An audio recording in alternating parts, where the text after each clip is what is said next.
విచారణ పేరుతో పోలీసులు వేధిస్తున్నారని మానవ హక్కుల కమిషన్కు ఫిర్యాదు చేసిన బీఆర్ఎస్ నేత మన్నే క్రిషాంక్ బీఆర్ఎస్ లీగల్ సెల్ 9 రోజుల్లో 4సారి విచారణకు పిలిచారు. 3సారి విచారణకు వచ్చినప్పుడు స్టేషన్లో పోలీసులే లేరు.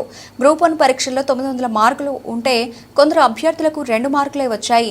654 మంది అభ్యర్థులకు సేమ్ మార్కులు వచ్చాయి. ఇలాంటి వాటి మీద విచారణలు చేయాలి. కాంగ్రెస్ ప్రభుత్వం మంత్రులు సుప్రీంకోర్టు ఆదేశాలు బేఖాతరు చేస్తున్నారు.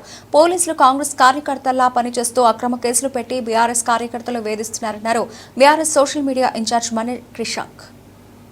కంచగచ్చిబౌలి ఫారెస్ట్ యొక్క సోషల్ మీడియా క్యాంపెయిన్లో కాంగ్రెస్ ప్రభుత్వం తప్పుడు కేసులు వేస్తూ ఆ తప్పుడు కేసులను తీసుకుపోయి గౌరవ సుప్రీంకోర్టు ముందు పెట్టినా సుప్రీంకోర్టు దాన్ని పక్కన పెట్టేసి సుప్రీంకోర్టు కూడా తన నివేదికలో 1524 చెట్లు నరికేసినట్టు కాంగ్రెస్ ప్రభుత్వం జింకలు ఉన్నట్టు ఇవన్నిటిని కూడా సుప్రీంకోర్టు నివేదికలో ఉన్నాయి.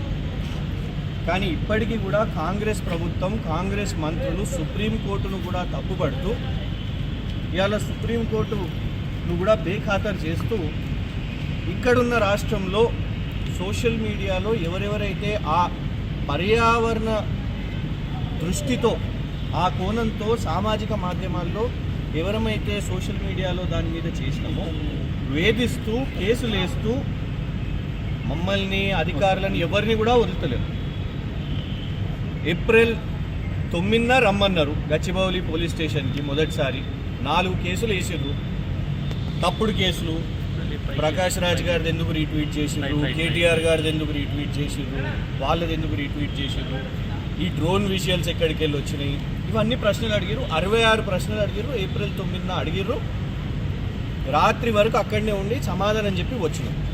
ఆ తర్వాత మళ్ళీ ఒకసారి నోటీసులు ఇచ్చి అంబేద్కర్ జయంతి రోజు రమ్మని చెప్పారు. ఏప్రిల్ 14న అంబేద్కర్ జయంతి రోజు కోర్టు సెలవు, మొత్తం దేశవ్యాప్తంగా సెలవు ఉంటుంది. మేము ఏప్రిల్ 15న పోయినాం, కోఆపరేట్ చేసినాం.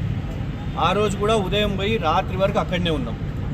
ఒక్కటంటే ఒక్క ప్రశ్న కూడా అడగలేదు. మళ్ళా తర్వాత నోటీసులు తీసుకొని వచ్చాం.